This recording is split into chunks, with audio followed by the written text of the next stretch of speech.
Thanks for joining us for session 5 of the SBS Pandemic to Professional series. And our topic today is building your virtual network. And so we'll start off by introducing our panel today, and then we'll get into the content. So I'm Carol Sherrick. I'm the Director of Career and Professional Development here in SBS. And we also have Rebecca Bell, our Associate Director, Odessa Burkett, one of our Assistant Directors, Rachel Noto, our other Assistant Director. And today we have our special guest, Denim Diaz, who is going to be a senior this fall. She's a poli-sci major, and she's currently an intern at the ACLU in New York, although remote. So that's our panel for today, and Denim's got a lot of experience with networking, so she's going to share her wisdom with you around that. So Rachel, take it away. Thanks, Carol. Hi, everyone. Thanks for joining us again this week. We're really excited to have you here. So as Carol mentioned, we're going to talk about virtual networking today. So I just want you to think about the question, what is networking? So there are a lot of different definitions for this term, but generally speaking, it is just an opportunity to build and maintain your connections. And by doing so, you're having a general conversation. So we want you to think of networking as just having a conversation with another individual to really help further your professional development, and maybe considering, what is your networking objective? So before you even get started with networking, we should really be thinking about, what is the ultimate goal here? So is your goal to perhaps land a new role or land a new job? Maybe it's to build up your LinkedIn network.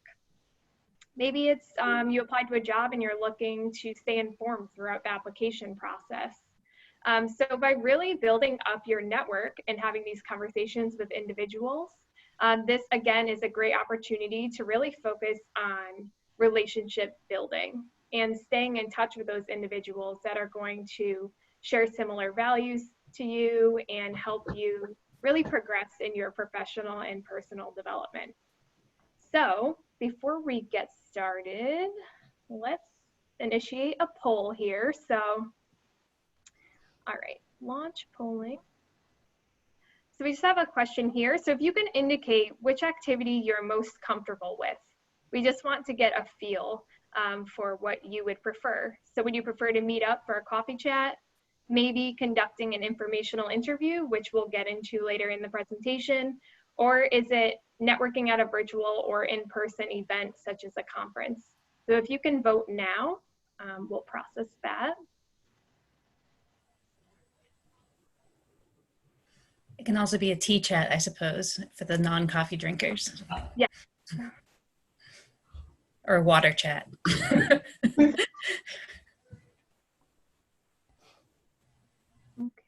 just waiting on one more.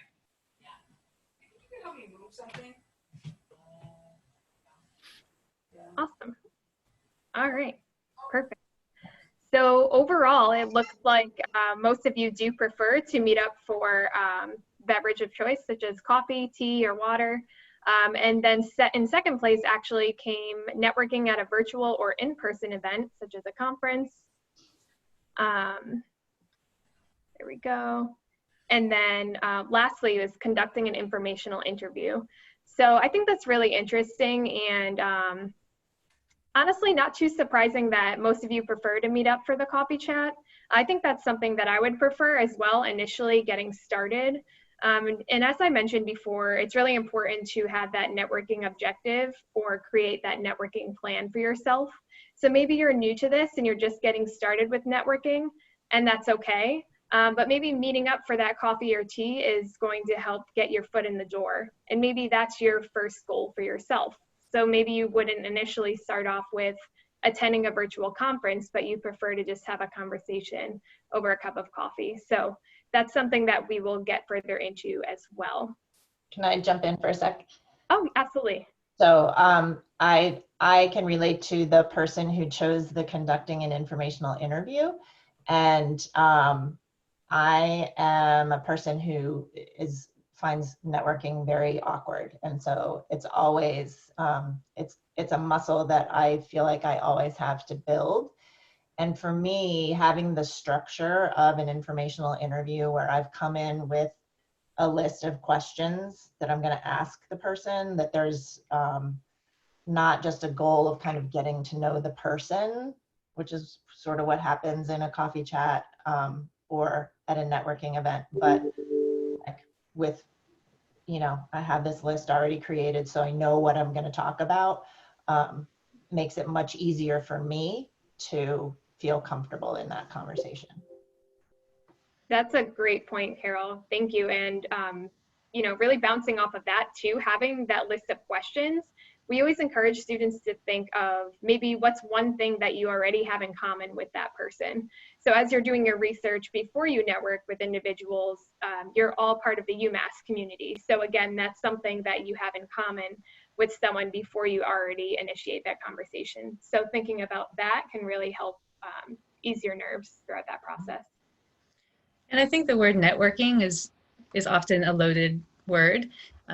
You talk about, you know, oh, you need to network with so-and-so, and like people kind of automatically freeze or think that it's some scary thing. But I like how, you know, you talk about it as a conversation or, you know, just kind of getting to know someone, because that's really all it is. Absolutely. Awesome. Thank you, everyone. So I'm going to move forward. My screen wants to. I think you have to stop sharing the poll. Oh. Oh. Oh, sorry.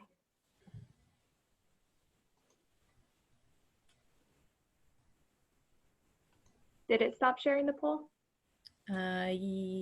Yes, maybe. It's not on my screen. I exited out on my own screen. Yeah, I exited out on my screen too. Let us know in the chat if you can't see something clearly. Oh, this may work. Here we go. Okay, awesome. Thank you. So Odessa is going to get into this next. So talking about who you can start making those connections with. So Odessa, take it away. Yes, thank you. So your next question might be, who do I network with? I don't know anyone to network with. And I think that goes along with that word network being something that is a loaded word. I know when I used to hear that word, I'd be like, oh no, I don't want to do it. Like, please don't make me. Especially when it's in that setting of those events, we have to make small talk and, you know, you don't want to be left out or anything like that. But as Rebecca mentioned, networking is really just building connections with people and getting to know someone. So you really can just start with who you already know and expand from there. So what's really helpful is creating a list of some people that you might want to network with. And that can start right with your family, you know, whether that be someone in your immediate family that has a job you find interesting, or it could be someone in your extended family, friends or friends of friends.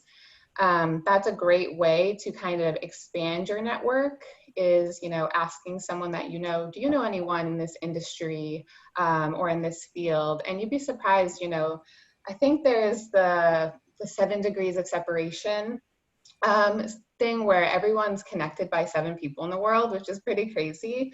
But it's true that the world is a lot smaller than we think, and just kind of putting out what you're looking for can come back with all different types of people that you can meet just by asking those immediate people in your life. And then expanding a little further, you could ask your neighbors, especially when we're all spending a lot of time at home. We probably maybe got to meet our neighbors a little bit better. And then, you know, those UMass connections that we all have as being part of the UMass community and the SBS community, which is so important and so awesome to have such a great connection like UMass. I'm also an alumni from UMass, and it's so great when I find someone that went to UMass at one of those networking events or just somewhere in life, because we immediately have something to talk about. You know, like, what dorm did you live in? What were your favorite classes? You know, what restaurants did you like in Amherst? Those things can really tie you together with someone. So thinking about people like your professors, other classmates, UMass alumni, like I was mentioning, which we'll go into more, that UMass connection is strong and people really like to help out other UMass students. So especially being from, in a big school, you have so many connections from just going to UMass. Current and past supervisors, so at your place of work currently, whether that's an on-campus job or an internship, they also might know more people. SBS OCPD, which is us.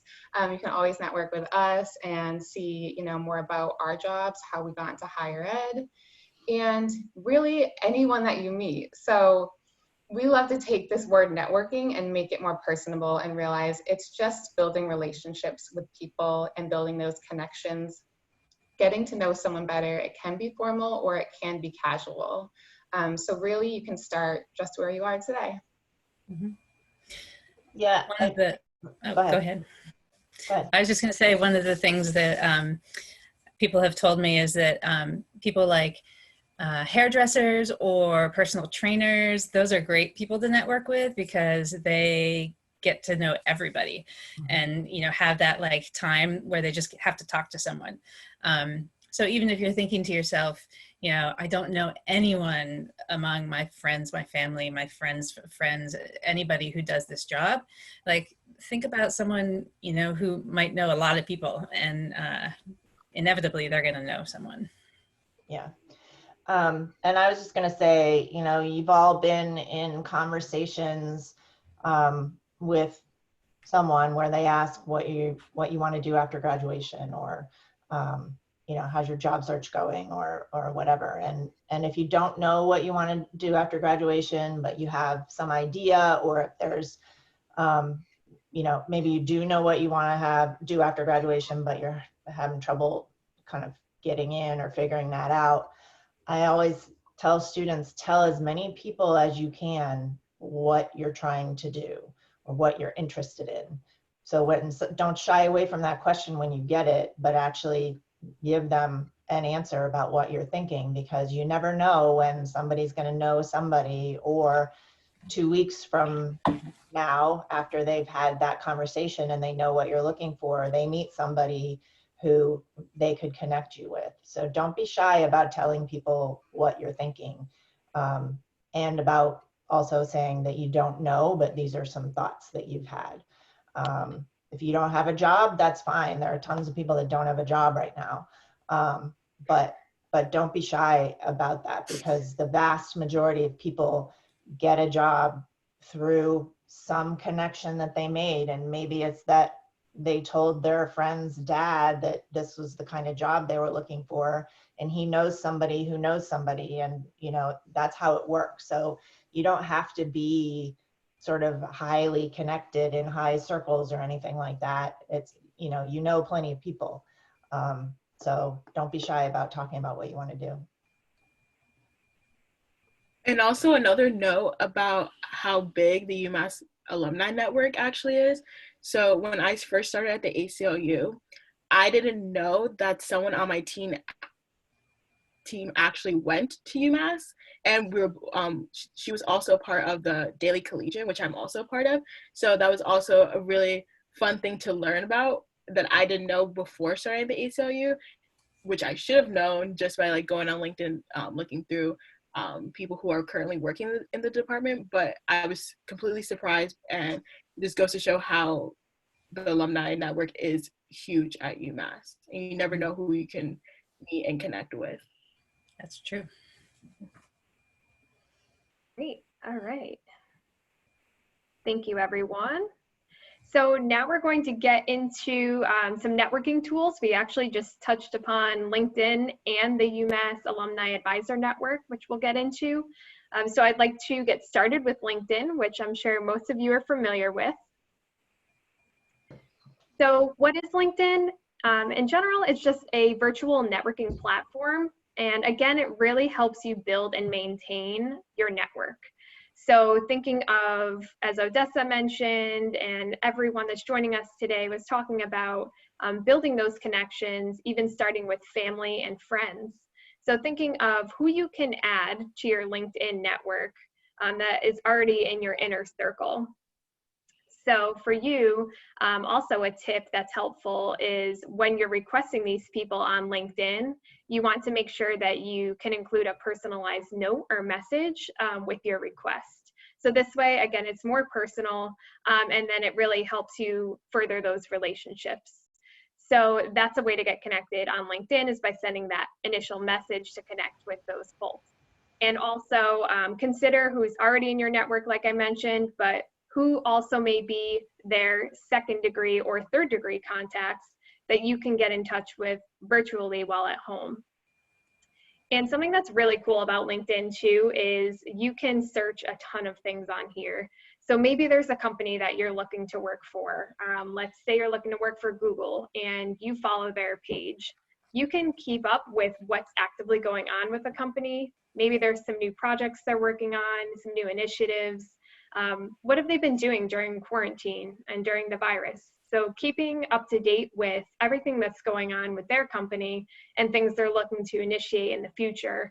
And that's going to be really attractive to an employer if you do get that virtual interview and you can refer to some articles and things that they've been posting. Also, you can search keywords. So we'll get further into this with the Alumni Advisor Network and how to search for alums through LinkedIn. But you can also, again, let's say I wanted to search for Odessa and she mentioned she's an alum from UMass. So I can even search by, what was her major? So say she was sociology major and I was too. So I want to see how we can connect and see what she's doing today. So you do have the opportunity to do a ton of research on LinkedIn and again, stay up to date with what's happening. We did touch upon elevator pitches, I believe it was last week.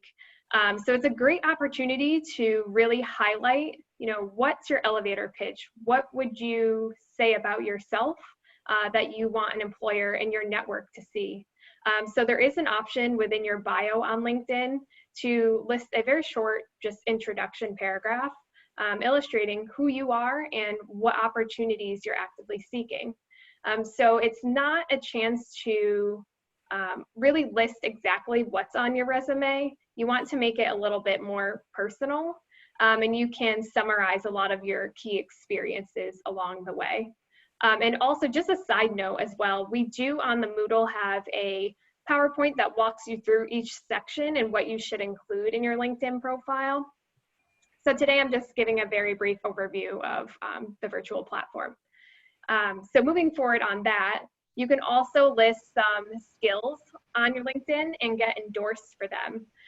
So let's say I put career counseling on my LinkedIn.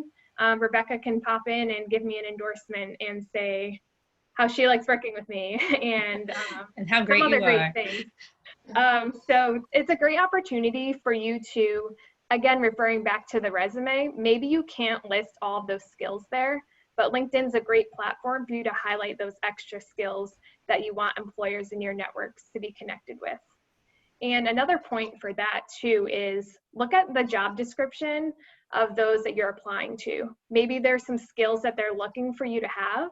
And if you can include those on your LinkedIn, that's going to look really awesome too. And lastly, kind of like we mentioned before, you never really know when you're going to meet someone that's going to help you navigate your career pathway. So as we mentioned, you can be meeting anyone from a hairdresser to doctors and personal trainers, and you never know who their connections are or who their secondary or third level contacts are that can really help support you and guide you throughout your career pathway. So just keeping that in mind is really important, and always portraying yourself in the best light possible. So with that being said, Denham, I wanted to give you a moment to talk about connecting with intention and how you found success with virtual networking. Mm-hmm. Thank you, Rachel. So last summer, I had the incredible opportunity to participate in SBS in DC. So I spent the whole summer in DC working at a nonprofit doing mainly finance and nonprofit management work. And I loved what I was doing, but I really wanted to take the opportunity while I was in DC to learn about different roles and different job opportunities that they had. particularly within the public relations and communications field, because I knew that was something I wanted to explore further, so I can learn what the field was about before I started applying to internships and looking at different job opportunities.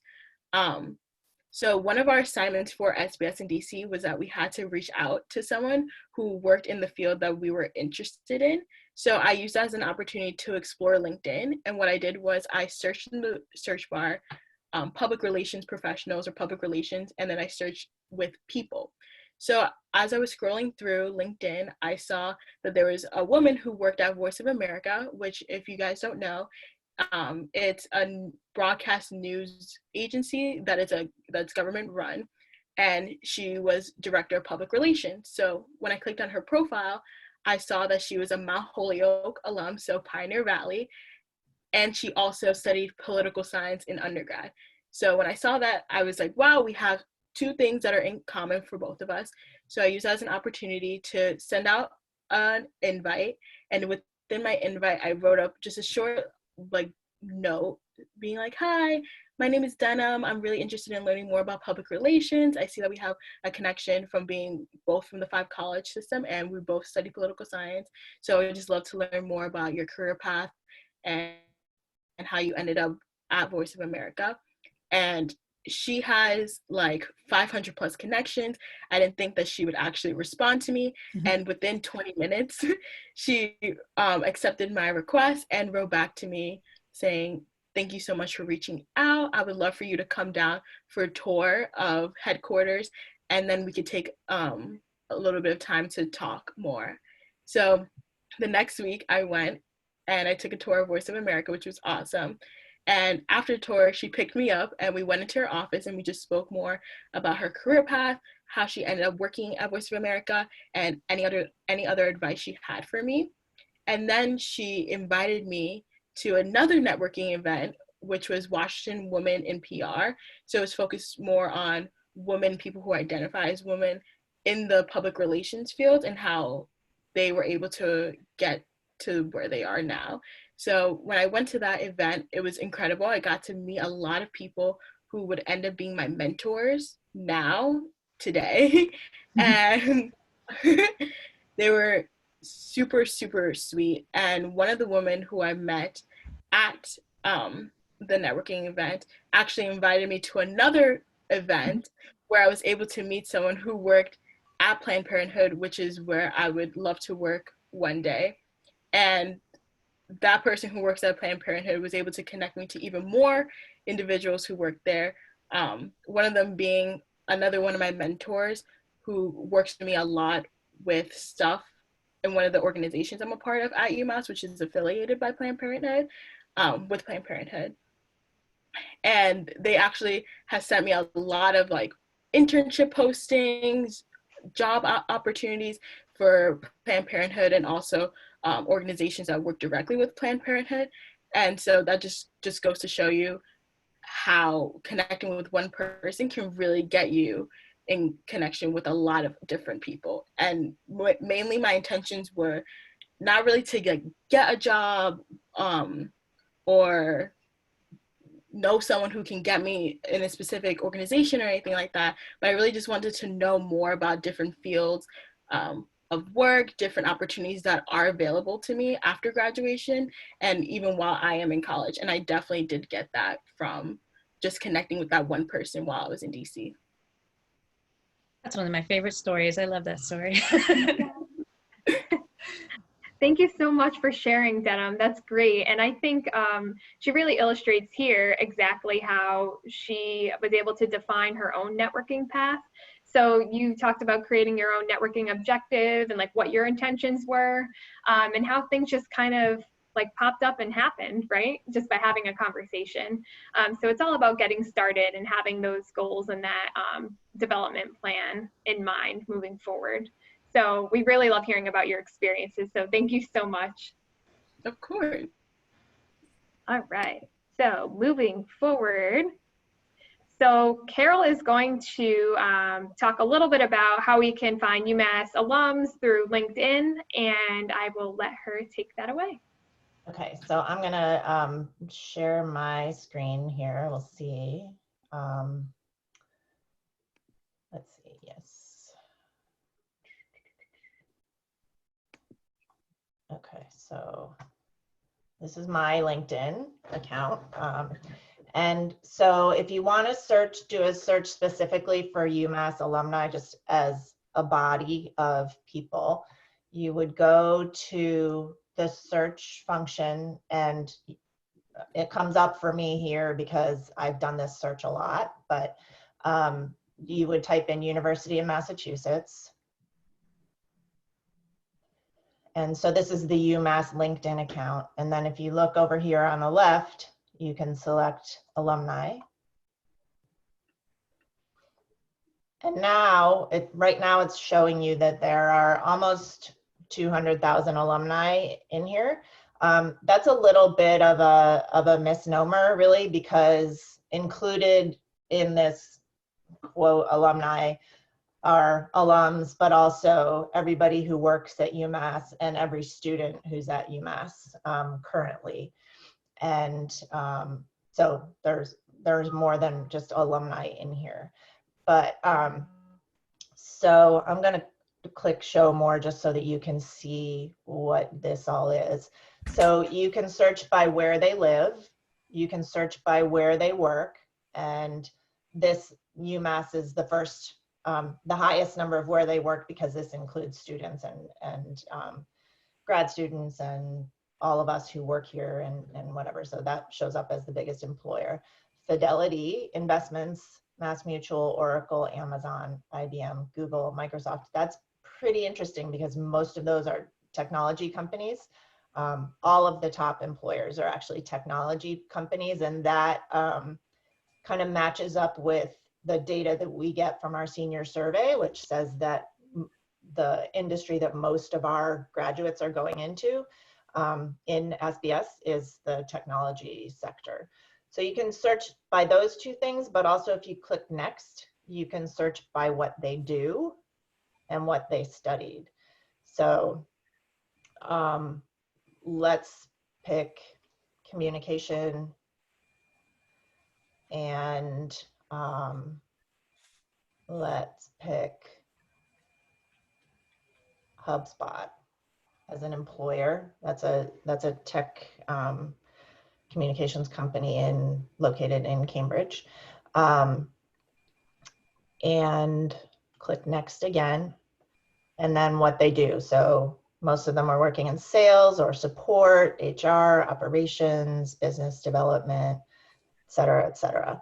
So I'm gonna click support and see what comes up here. And so there are 3 alumni who are working in some kind of support role at HubSpot, and here they are. So Nicole is the manager of an onboarding team at HubSpot. Carolyn is a senior customer success manager at HubSpot. And then Noah is a team lead on something at HubSpot that I'm not sure what that means. So if I was interested in working at HubSpot, I might want to first try to connect with Nicole, because the onboarding team onboarding is the process that they go through with new employees. And so she's probably somehow related to the hiring process. So then you click into her profile, and let's scroll down and see what we can learn about her. So she graduated in 2008. She was a psych and comm double major. You can see kind of maybe what she did right after graduation. She worked at VH1, she worked at CBS, and then she kind of moved over into the tech sector. And so if you wanted to connect with her, you would click the connect button, and then you always want to add a note, especially if it's somebody that you don't know, because if you just try to make a connection with her and she has no idea who you are or why you want to connect with her, she's just going to ignore it. So you would add a note and say, hi, Nicole, you know, I'm Carol and I'm a communication major at UMass, and I'm interested in learning more about your role at HubSpot and how you got from UMass to there, something like that. In this initial note, you have limited characters, only 300 characters, so you have to be very short and succinct. but we always recommend writing a note when it's somebody that doesn't know you, and you're much more likely to get a response that way. One thing that I will say about trying to make connections on LinkedIn is some people use LinkedIn a lot, some people don't use LinkedIn a lot. When Denham was telling her story, she said she didn't really think she was going to get a response from this person. If you don't get a response from a LinkedIn connection request, don't take it personally. It just means that person is busy. Maybe they're not really checking LinkedIn, or maybe they're just too busy to like respond, or they just have too many connection requests, or whatever it is. It has nothing to do with you. Just know that. And then you'll also be able to tell if she's connected to somebody. Once you connect with her, you'll be able to tell if she's connected with anybody that you might want to ask her to introduce you to. But that's getting a little bit in the weeds. So with that, I think that's kind of a good segue into the Alumni Advising Network, which is different and probably more likely to get you a connection, a little bit more likely to get you a connection than LinkedIn. So I'm going to stop sharing my screen, and Rachel, you can take it back. Okay. And if anyone has any questions about that LinkedIn, feel free to drop them in the chat. Perfect. Can you all see my screen again? Yep. Awesome. All right, let's see. So I know, Rebecca, you wanted to like briefly touch upon this. So if you want to take this slide, and then we'll segue into the next one after that. Okay. So the Alumni Advising Network at UMass is a tool that lives on the Alumni Association webpage. You'll see the website on the screen there. It is probably one of the best kept secrets at UMass. It is a database of alumni, and there are thousands of alumni in there who have voluntarily put themselves in that database at your fingertips, so that they can give you career advice. They can help you with a variety of things like reviewing your resume or informational interviews, things like that. So right now, I believe the system is about to undergo some kind of transition from one platform to another. So if you already have an account in there, you'll be transferred over, I believe. But I'm not going to go into too much detail about how to log into it, because if I do that today, it might look really different tomorrow. So just know that that tool is there. You just go to the alumni webpage, and then you'll see a bar across the top that says career. And if you click on that, you can click on the networking tab, and that'll take you right to the system. And you just create your own login and password. It's free, and there are so many amazing people in there. Yeah, and I would just say the reason that I said that it was a little bit more likely to get you a result than LinkedIn is because, like Rebecca said, these people have voluntarily set up these profiles in the Alumni Advising Network, and their sole purpose of doing that is to be a resource for you. So whereas on LinkedIn, you're just kind of blindly reaching out and you don't know whether this person really wants to connect with you, these people have already said, I want to be a resource for students. I want to connect with students. And so it's just a little bit friendlier, a little bit less awkward to reach out to somebody that you don't know, because you already know that they want to connect with you. Mm-hmm. And in the current system, it's super easy because you click on, you can search by a variety of things. Like you can search by what they majored in, by industry, by job function, by location. There's all kinds of different ways you can search. And once you find someone, in the current system, there's basically a grid, and you can click on a time and a date that you'd like, that they've made available, that you'd like to talk to them. I assume the new system will have something very similar, because the goal is to make it really easy for you to connect with these people. And am I going to go over these folks? Is it still me? Okay. Yeah. So I selected a few people who came up in some searches I did. I just used some keywords that I know a lot of SBS students are interested in. And for example, when I typed in government, we got someone who is a political campaign advisor. He lives and works well, everywhere, because he's working on campaigns, but has been based in DC with the Department of Treasury, and then moved into kind of doing his own campaign advising. And so, you know, that's one example of someone that came up. And Kabir is a fairly recent graduate, so it's always good to talk to people about, you know, the first few years out of college.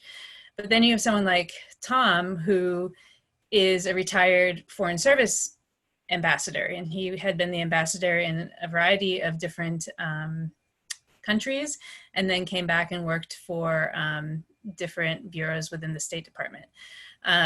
And so that's someone who's had a long career in something that might be of interest to you, and can really give you some kind of perspective on, you know, international jobs or that kind of thing. Or maybe you're interested in finance or accounting, and so you look up a specific company like PricewaterhouseCoopers, and then you'll find Deirdre, can't say her name. And, you know, you'll see that she's really had a career with PwC and moved up in the ranks. So that's another thing that you could ask someone like that about, like, how do you get promotions and move forward within the same company? So there's just, I mean, really anything you could think of, you could type in there, and you'll probably find an alum who has done it or has some connection to it. Yeah. And you can see on their profiles right under their picture, it says reach out to me for, and two of them have career conversations and resumes and CVs. Tom just has career conversations. So that's really just, you know, a conversation where you're asking questions and seeking advice. One thing that I would say, and I'm not sure we cover this anywhere else, when you're reaching out to somebody to make a networking, like to do an informational interview, or if you're reaching out to one of these alums in the Alumni Advising Network and asking them for their time, you need to make sure that you're prepared for that meeting and that you have done your research on who they are and where they work, and that you know why you're requesting that meeting, that you've got a bunch of questions to ask, and that you're the one who's guiding that conversation. You don't want to put them in the awkward position of feeling like they have to carry the conversation when you're the one who requested it. So that's really important. Some of these alums are going to be better conversationalists than others, and so it's really important for you to come in with a bunch of questions so that there aren't a bunch of awkward silences while they feel this big weight on them to come up with something to say.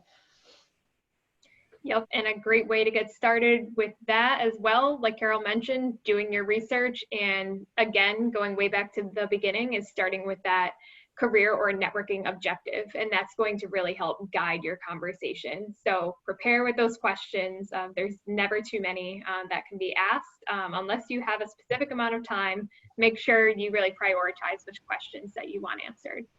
So thanks for sharing that. Yep. All right. So we have informational interviews, which we touched upon in the beginning. So we'll get more so into that now on the do's and the don'ts. And then we'll talk about your Moodle assignment towards the end of our presentation. So, and this is what Carol was just touching on in terms of making sure you're prepared with what your intention is in reaching out to alumni. Yes. Right.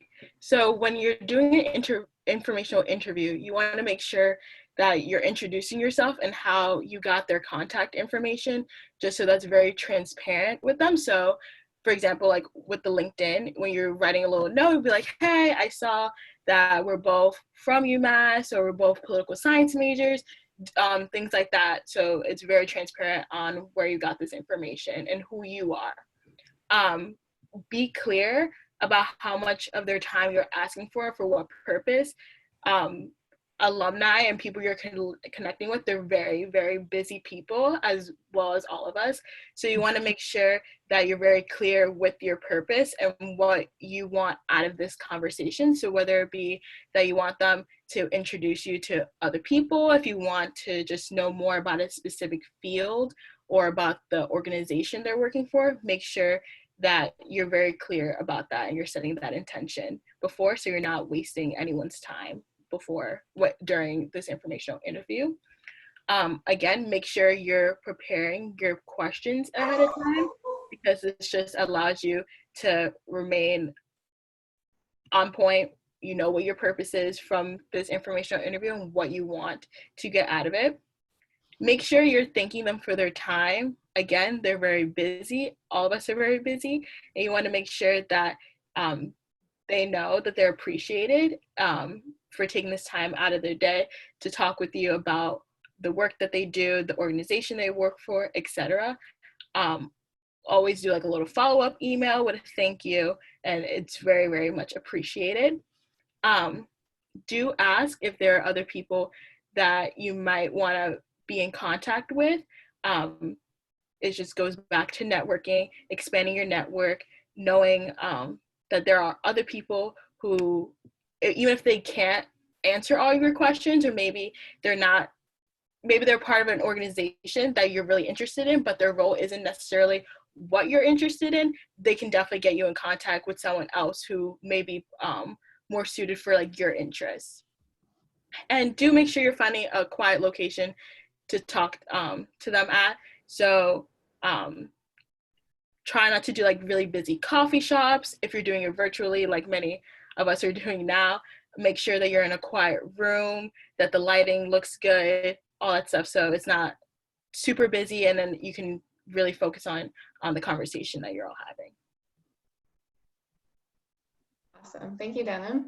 And so I'm going to go over the don'ts, which a lot of it is just things you should do in the opposite form. But to reiterate, don't be afraid to contact them and reach out. You know, these people you want to connect with probably aren't going to be the first ones to reach out to you. So put some feelers out there. You know, as Carol mentioned, if you're on LinkedIn, they might not get back, but you know, sending a short message, it doesn't take that much time, and you never know what could happen. So it is worth your time to, you know, put those feelers out there. Definitely use the alumni network, because those are people that said they already want to help. So definitely reach out. Don't be late or reschedule at the last minute. Make sure that you are scheduling it for a time that you know you can be there, that you know you have a space that is quiet and comfortable for you. And don't, you know, waste anyone's time. As Dana mentioned, everyone is very busy. So just be very thoughtful about that in your planning process. Don't ask for a job or internship. You know, that's not really the purpose of an informational interview. It's more of just getting to know the person and their career trajectory and make those connections. That's not something you want to ask right off the bat. Don't dominate the conversation with info just about yourself. Again, you probably only have a certain amount of time, and it's really to get to know this other person that you're connecting with. So make sure you're asking them questions about themselves so that you can learn a lot about them during your time together. And as we mentioned, don't wing it. Make sure you do plan, have those questions ready. You're just going to feel that much more confident too going into an informational interview or networking scenario if you plan ahead and have thoughtful questions. That way you don't have to be as nervous either. And then don't forget to send that thank you note afterwards. That's not only just a nice thing to do, but it can also help continue the conversation along. And that is something that's important in networking is, you know, if you do have a really great informational interview or conversation with someone, keep the conversation going in meaningful ways, because that's how that's going to be someone that really stays in your network. And you never know how they could play a part in it later. Maybe a job does come up down the line and they think of you because that conversation has kept going, because you sent them an article that they thought you thought might be interesting to them, or things like that. So keep that conversation going in meaningful and authentic ways. Thank you both. I think that's a really great point there at the end too. So keeping the conversation going, right? So sometimes it's really easy, and like everyone mentioned, we get super busy, but it's easy to really fall off and not continue that conversation. But we really encourage and challenge you to really push yourself and reach out, whether that be, every other week or once a month, whatever it may be, that you can fit into your schedule. Really evaluate and set aside a specific amount of time each week that you can take part in this networking and continuing that conversation, because as Odessa mentioned, that will absolutely help you moving forward, whether there's an opportunity that pops up or not. It just makes you, one, look very professional, and two, the employer and that person's going to really appreciate the conversation. And if you do share those similar values, they're going to be more than happy to continue speaking with you.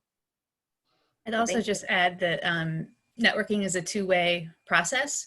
And so, not only just reaching out to them with your own updates, but if you see an article or hear about something that you think would be of interest to the person that you're networking with, share that with them through LinkedIn or email. Or if you hear about an event that you think looks interesting and it's somewhere nearby or a virtual event, those are all things that develop that relationship beyond just the transactional kind of thing into what will be a lasting kind of network.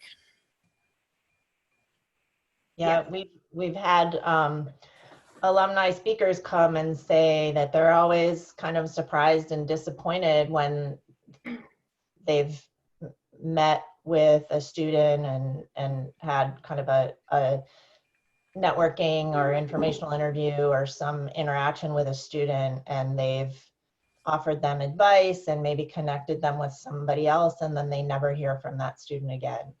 And it's really kind of makes the alum question, like, why did I spend my time doing that when that person couldn't even be bothered to give me an update on where things are with their search, or check back in with me and let me know that they still value my time and my, their connection to me. So it's really important to keep those relationships going and to update people on where things are with your job search and that kind of thing. Thank you. Anyone else have anything to contribute to this before we move forward? All right. And if anyone has questions, just put them in the chat or the Q&A as we go. All right, Rebecca, do you want to run through the questions and then I'll get into? Sure. So as we talked about, it's really important that you kind of go into an informational interview being prepared. Here on the screen, you'll see some questions. In the Moodle site, we have a informational interview information sheet, and there's a ton of other questions on there as well. So I just pulled a few of them off. But you'll find on that sheet that there's, a whole kind of list of questions that might give you ideas of what you might want to ask. There's also a tool that helps you kind of keep track of the networking you're doing, because if you're reaching out to 30 people and you can't remember who you reached out to and who emailed you back and what the last conversation was about, there's a tracking tool that we put up there on the Moodle site to help you navigate that, just so that kind of, oh, it's my turn, I haven't reached out to that person in a while, so I want to update them. But from these questions, you'll see, again, it's kind of about asking that person to talk about their experiences, and everybody loves talking about themselves, right? So, asking them kind of what characteristics would be good for someone in this field, or how did they get to where they are, or what they find difficult. It's really kind of asking them to take you on their journey as to how they got to where they are. And so depending what you're goal is. If you want to know about the field, if you want to know about the specific company, if you want to know about, the type of job they have, there's all different kinds of questions you can ask. Yeah, and I just want to refer back to Odessa's comment about this isn't the opportunity for you to ask for a job or an internship, because as Rebecca mentioned, everybody loves to talk about themselves. Everybody loves to give advice. Nobody likes to have to say no. And so if the person doesn't have a job for you or isn't in any way like connected to the hiring process or anything like that, you don't want to put them in a situation where they have to tell you no, and then that leaves them feeling kind of bad and awkward and maybe a little annoyed that you asked them the question. So this is really about information gathering and not about asking for a job. People know when you ask them for an informational interview that you're trying to get information and that you're maybe hoping to get a job at their company or doing what they do. That's sort of inherent in the whole networking process, but you don't want to come right out and ask that question. Yep, absolutely. Thank you.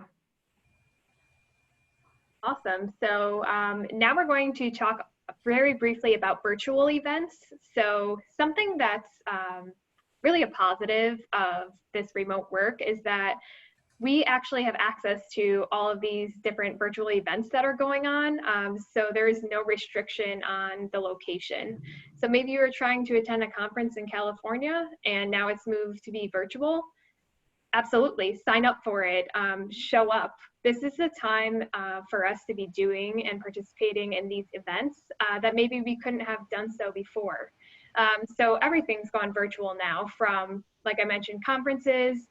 There are networking events, so the opportunity to get to know more folks. Workshops or webinars such as this that you can be attending and having conversations with. There may be some guest speakers, some hearings, meetups and happy hours. So these are just a few different virtual events that are actively going on now. So we really encourage you to do your research and look around. Once you have that LinkedIn profile, or if you have one already, really search around for what's going on. Maybe the company of interest is doing a few webinars, or maybe they have a certificate for you to develop some new coding skills. So really do your research and participate and show up to as many of these events as you would like. So that's definitely one positive of going virtual. Yep. Can I just jump in for a sec? Yeah. So Rachel mentioned some companies maybe that you're interested in might be having virtual info sessions. That's definitely happening, and some of those are listed in the Handshake events. And so this is a great opportunity to learn about a company and also to get on their list, because they do keep track of who attends those things. And if you do plan to apply to that company, they think it's really important that you've made the effort to attend an info session either in person or now virtually. So I do recommend that you attend those, and you can find out more about those in the Handshake events section. And it's not just the info sessions. A lot of companies, because of the pandemic, weren't able to run internship programs, but they're doing what they're calling externships. And so they're doing series like this, where they're kind of giving you a glimpse into what it's like to work at that company, or what it's like to be in that field, or bringing in special guest speakers to talk about the subjects that they focus on. And so for you to be able to say that you participated in their externship series puts you even kind of higher on that hireability list when it comes to actually doing an internship or getting a job there. Yes, so staying as active as possible absolutely is going to be helpful for you all. And we have a few tips to share as well. So my favorite one is invite a friend and use the buddy system. So what that means is, let's say you're going to attend that conference in California virtually. Let's say I wanted to sign on with Rebecca. So I have a mutual friend and a connection already going into the conference with me. this may help really ease my nerves going into my first virtual event. This way I know I'm seeing a familiar face, and it may give me a little bit more confidence to really reach out and ask some questions. So if you feel more comfortable, bring a friend with you. So even in this webinar series, you know, we said sign up with a friend. So maybe that's something that has worked out well for you. Additionally, if you don't feel comfortable with speaking at a virtual event, that's okay. So I always like to say use the chat or the Q&A feature. So maybe that's your first goal for yourself, is to ask one question during each webinar. So again, going back to the objective and your goal, reaching out that way still counts as virtual networking. Remembering that everyone's here for the same reason. So we're all here to learn and connect with one another. And absolutely that applies to all virtual events. So even today, we're all here because we want to help you, and we want to keep the conversations going with you all throughout the summer. So of course, we want you to succeed, and that's why we're here. So we all have the same mindset going into the webinar series. And again, you're not bound by location. So the one very big positive is that this is your time to shine, and this is your time to say, I've really always wanted to attend this event, and now I can. So again, coming in prepared, having those questions, and really evaluating how comfortable you are with the virtual networking right now at this point in time, because maybe you do want to ask those questions, but using the chat feature may be more feasible for you right now. So really evaluating where you're at and where you're most comfortable. Anything else on this? Okay. Perfect. So we do have a Moodle assignment, as we mentioned. So this is going to be virtual interviewing. So these are a few different questions that we posted on the Moodle for you all for this week. So we want to know who you're going to interview, what questions you asked that person. Make sure you take some notes on things that may stand out to you in your conversation. So maybe like 1 or 2 key takeaways. And then also, we want you to really just reflect and talk us through the process of the informational interview. So maybe this was your first one, or maybe you are a pro at this by now, but really take the time to reflect on how this one may have been a little bit different, even if it's your first virtual informational interview. And then let us know, would you do it again? So what we're looking for here is just a summary. So just like a paragraph of talking us through your experience through a virtual informational interview. So that is posted on Moodle. So that's there for you all. And perfect. And then these are all of the ways to connect with us through social media. So we welcome for all of you to share any questions that you may have at this point. Can be anything, any questions you have on virtual networking or networking in general. So we'll take those now if you have any. Rachel, while we're waiting for questions to come in, I have the networking tracking spreadsheet pulled up. Do you want me to show it? Sure. Okay. Do I just need to stop share? Yeah. Okay. Okay. Yep. So this is just an example of the way that you could set up your spreadsheet. And so this person has a couple of contacts that they've made, and they're just trying to keep track. So Jane Doe is the alum or whoever, and she works for Amazon, and this is her job title and where she's located. I found her through LinkedIn, and here's her email address, and she wants to meet for coffee to talk about her background, or this is maybe what I reached out to them about. Mentioned the name of last year's intern as a resource, so that's a note, and then the same thing for the next person. So it's just a way to kind of track what's happening in this networking kind of relationship or back and forth. And then there's a column for next steps, which is where you can put whatever the last thing was that happened. So, so you remember whether it's your turn to reach out or if you're waiting for them to respond or something like that. Or if you told them that you would send them your resume, you need to make sure that you keep track of that so that you don't forget to do it. That kind of thing. So this is just a great way to just keep track of this so that you don't leave somebody hanging because you forgot that you owed them an email. This sheet also includes a job and internship tracking spreadsheet so you can remember which jobs you've applied to or what the status is with that particular job. But for this purpose, it's about networking. Yeah, this is really helpful. Thanks for sharing that. And like we said, this is in the Moodle. Yep. So I'm going to stop sharing.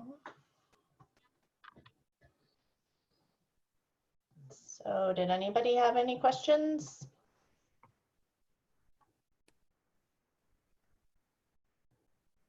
Okay, well, thank you everybody for joining us. If you do think of any questions, of course you can email us and ask us after the fact. Next week's session is next Thursday, July 9th at 2 o'clock, and the topic is how to choose a career path. So we hope to see you all there, and we thank you for joining us today. Thank you. Good luck And thank with you, Denham. Okay. Yeah, thank you very much, Denham. You're welcome. Bye, everyone. Bye, thank you. Bye.